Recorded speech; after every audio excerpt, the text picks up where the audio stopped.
with this pandemic, we are learning something new about this virus every day. She's literally written the book on the new normal.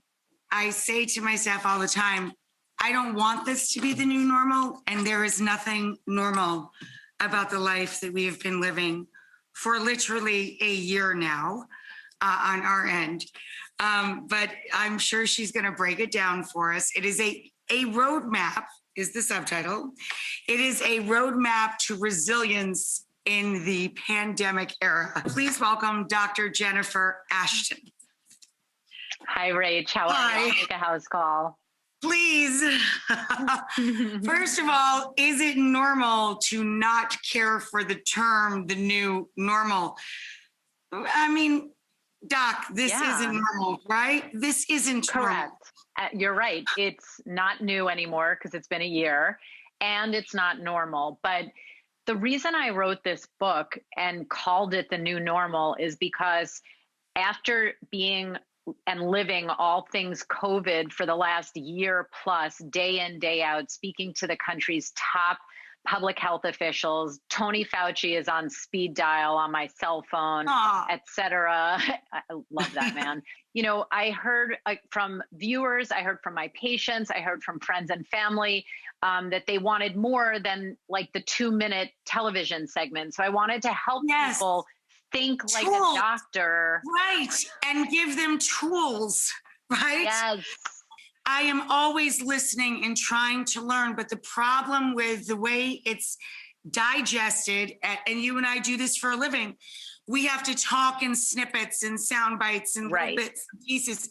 You never get the answer. You never get to what do you do?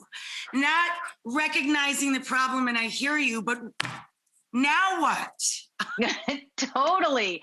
And the thing is that with this pandemic, we are learning something new about this virus every day. So I didn't want to just put together a bunch of facts that tomorrow might be out of date. You know, we have to learn how to think like doctors to avoid the medical headline whiplash. And so really everything about thinking like a doctor is in this book so that it can help you navigate those headlines and make the best decisions so that we can get on with life. We can't get on with life if there are entire states in our union that are hesitant or completely reluctant to vaccine.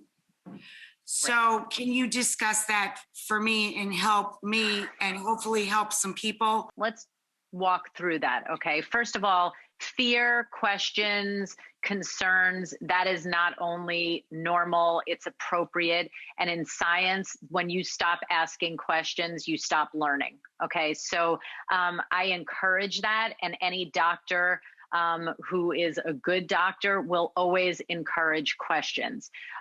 You know, I got both doses of the vaccine when it was my turn at my hospital to do so. I have a history of serious allergic reaction, and I went with the science. I went with the numbers. What was my chance of having an allergic reaction at that time? It was 1 in 90,000 versus my chance of getting COVID. And then, you know, over a year ago, Rach, I was down at the NIH Vaccine Development Lab with Dr. Fauci, where they were working on the coronavirus vaccine. This was, again, February of 2020. So you can see, I think we have video of it. I'm not wearing masks. He's not wearing masks. I asked him that day. It was literally, I just got chills like an electric shock to see you guys without masks together. Same. But when you talk about the vaccine, vaccines have such a safe track record. No corners were cut in terms of safety in the development of these vaccines. And, you know, I also tell my patients, Rach, we have to remember pharmaceutical companies are in business to make money. And the worst thing for their bottom line would be producing a vaccine that was dangerous. So I believe in the science. I believe in it for myself, for my family. And I think that's going to be a major, major way we get control of this pandemic.